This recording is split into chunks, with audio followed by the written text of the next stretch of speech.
Hello guys, so ayan, gagawa ako ng sweets biscuit. Ito yung kailangan ko, may dalawa tayong biscuit.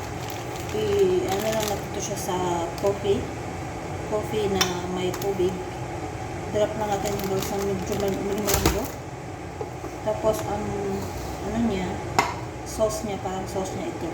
1 gishta, 3 curry. Meron tayong cream caramel powder at dreamwear. Mix lang natin siya together.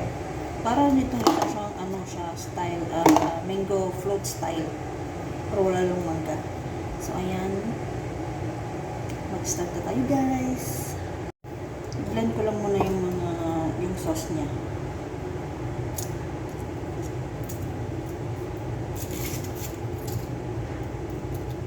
Pwede nyo siyang lagyan ng konting halip, guys, kung para hindi masyadong malapot yung sauce niya.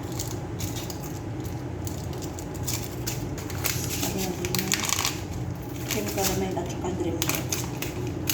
Tapos i-blend lang natin siya, guys.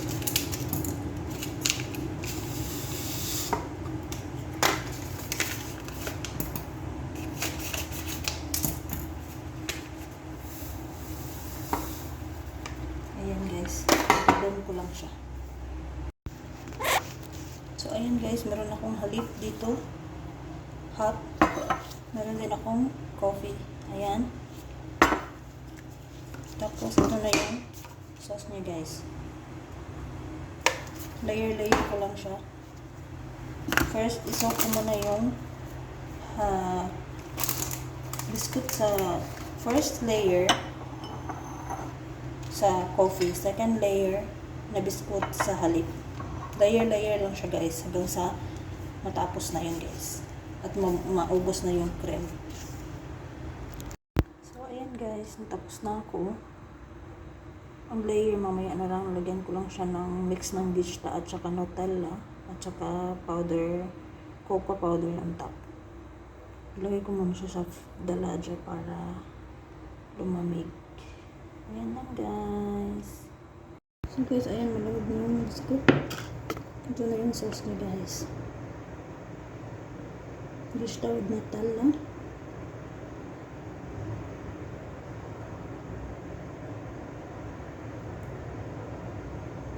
So, lang natin siya sa guys.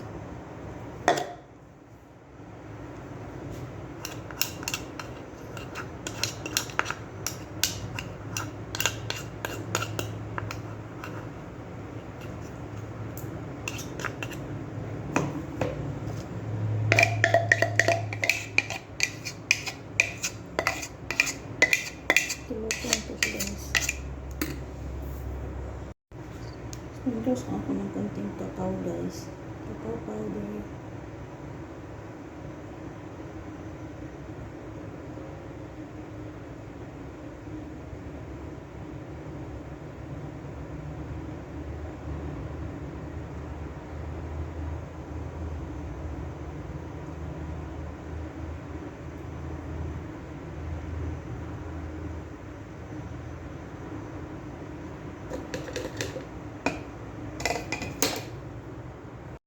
Ayan na siya, guys. Nagilitan na siya sa dalaja. At maya-maya na itong sago. Kasi medyo mainit pa. Ayan, guys. Yan yung sweet for today.